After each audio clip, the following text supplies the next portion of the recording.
Et dans les déchets radioactifs à vie longue, il y a des déchets de haute activité, des déchets de moyenne activité.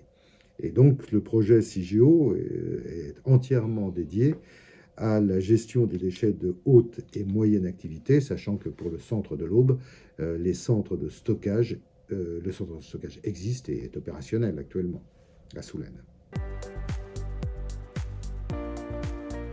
Le stockage géologique, l'idée est venue en fait du fait de la durée de vie des déchets de ces déchets radioactifs. Certains ont des durées de vie courtes, ceux qui sont en particulier stockés au centre de l'Aube, mais il y a tout un tas de déchets radioactifs dont les durées de vie sont extrêmement longues et qui conservent une nocivité pendant plusieurs dizaines, centaines de milliers d'années. En fait, la toxicité globale de ces déchets, c'est de l'ordre de 10 000 à 100 000 ans.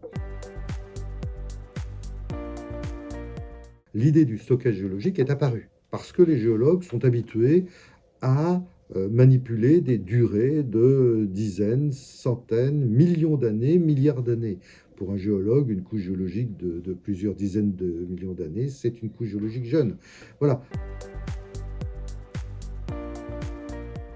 Pour les géologues, c'était quelque chose d'assez naturel parce que la géologie, dans ce cas, pouvait produire deux choses.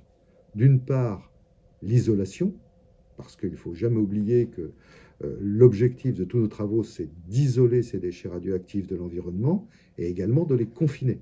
Ce sont les deux maîtres mots. Et donc, pour isoler les déchets radioactifs, il faut les mettre dans une certaine profondeur.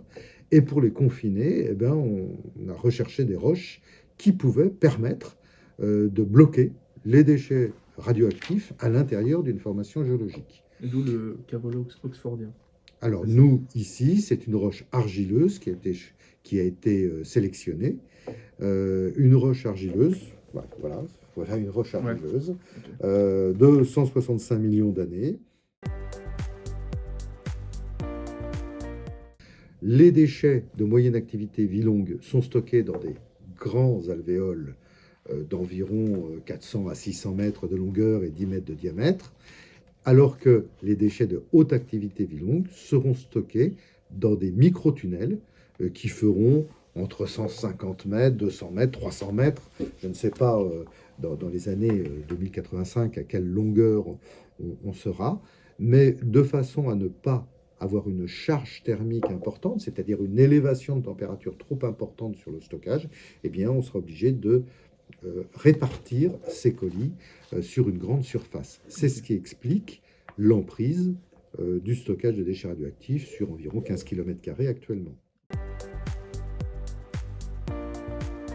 Mais cette roche a justement ses propriétés exceptionnelles de confinement, c'est que du fait de sa porosité, de 15 à 18%, du fait des feuillets d'argile, de son arrangement minéralogique, eh bien cette roche a des propriétés élastoplastiques.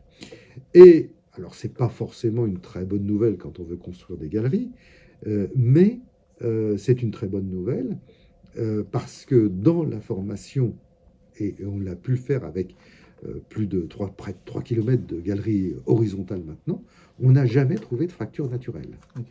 C'est-à-dire que l'énergie sismique peut se libérer un peu dans cette formation, mais pas en créant de failles. À un moment donné, on peut laisser aux générations futures la possibilité de retirer certains colis de déchets radioactifs. Alors, quelles seraient les conditions? Alors ça, c'est à définir, évidemment, dans les études ultérieures. Quelles seraient les raisons pour lesquelles on devrait retirer les colis de déchets radioactifs? Je ne sais pas, je ne le vois pas aujourd'hui et je ne connais pas. Néanmoins, cette possibilité est ouverte.